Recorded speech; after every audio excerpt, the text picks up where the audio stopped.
आज शुक्र प्रदोष व्रत कथा सुने।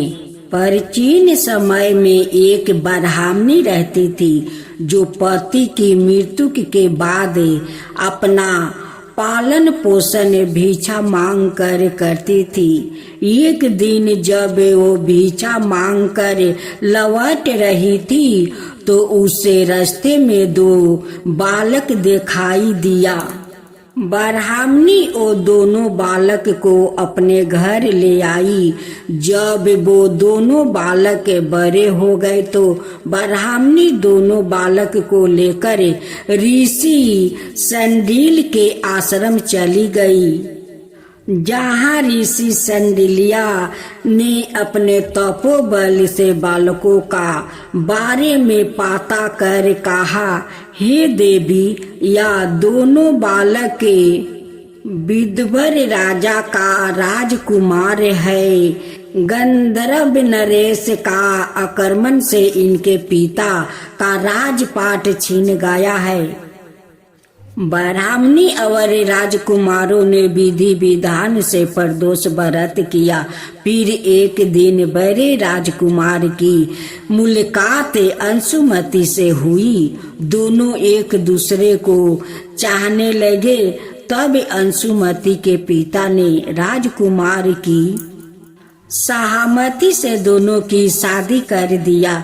फिर दोनों राजकुमार ने गंधर्व पर हमला किया और उनकी जीत हुई।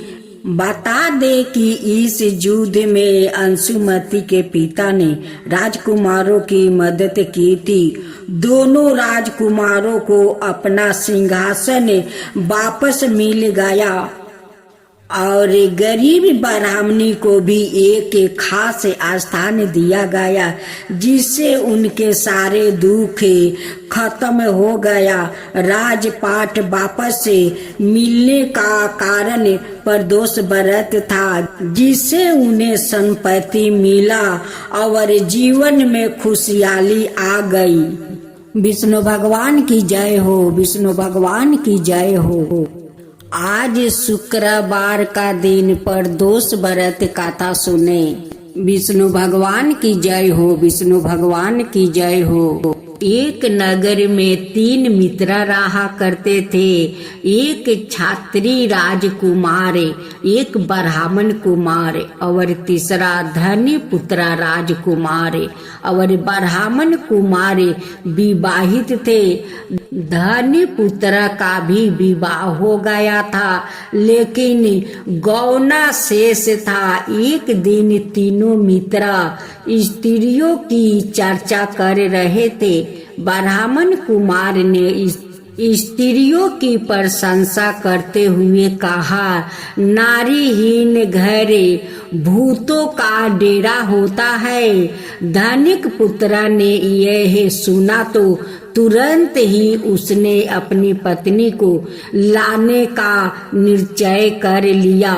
तब धनी पुत्र के माता पिता ने बहुत समझाया कि अभी शुक्र देव डूबे हुए हैं, ऐसे में बहू बेटियों को उनको घर से विदा करवाना लाना शुभ नहीं माना जाता।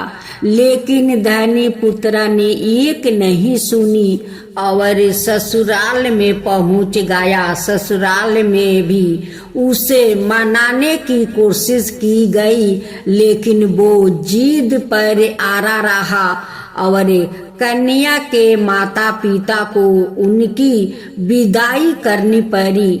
विदाई का बाद पति पत्नी शहर से निकल ही रहे थे कि बैलगाड़ी का पहिया निकल गया और बैल की टांग टूट गई। दोनों को चोट लगी, लेकिन फिर भी वो चलते रहे। कुछ दूर जाने पर उनका पाला डाकुओं से पारा, जो उनका धन लूट कर ले गया।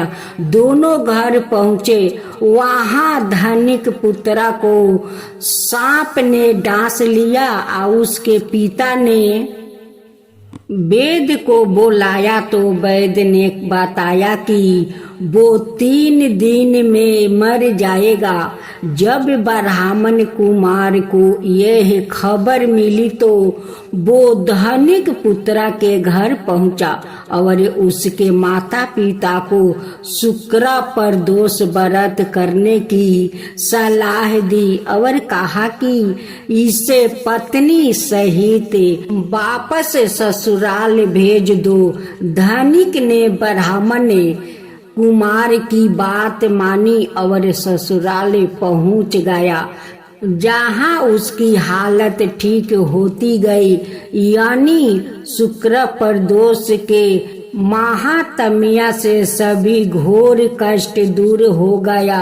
इस दिन कथा सुनने अथवा सुनाए और कथा समाप्त के बाद हवन समग्रही मिलाकर 11 या 21 या 108 बार ओम ह्रीं क्लीं नमः शिवाय स्वाहा, ओम ह्रीं क्लीं नमः शिवाय स्वाहा मंत्र से आहुति दे। उसके बाद शिव जी की आरती और प्रसाद वितरित करे।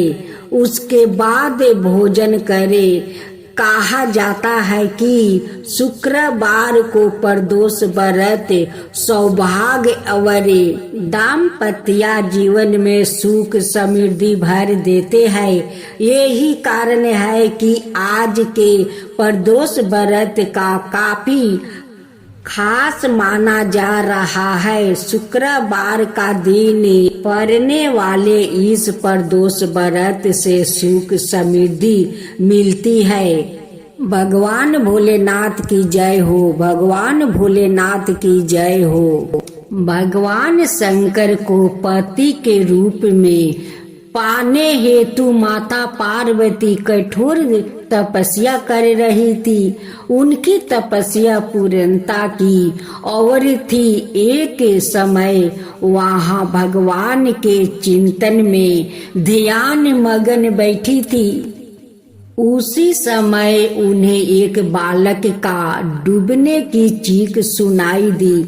माता तुरंत उठकर वहां पहुंची। उन्होंने देखा एक मगरमच्छ बालक को पानी के भीतर खींच रहा है। बालक अपनी जान बचाने के लिए प्रयास कर रहा है और मगरमच्छ उसे आहार बनाने का करुणामयी माँ को बालक पर दया आ गई। उन्होंने मगरमच्छ से निवेदन किया कि बालक को छोड़ दीजिए, इसे आहार ना बनाइए। मगरमच्छ बोला, माता यह मेरा आहार है। मुझे हर छठे दिन उदार पूर्ति हेतु जो पहले मिलता है उसे मेरा आहार है। ब्रह्मा ने निश्चित किया है। माता ने फिर कहा, आप इसे छोड़ दो, इसके बदले मैं अपनी तपस्या का फल दूंगी। ग्रह ने कहा, ठीक है। माता ने उसी समय संकल्प कर अपनी पूरी तपस्या का पूर्ण फल उस ग्रह को दे दिया। ग्रह तपस्या का फल को प्राप्त कर सूर्य की भांति चमक उठा। उसकी बुद्धि भी शुद्ध हो गई। उसने कहा, माता आप अपना पुण्य वापस ले लो, मैं इस बालक को ही छोड़ दूंगा।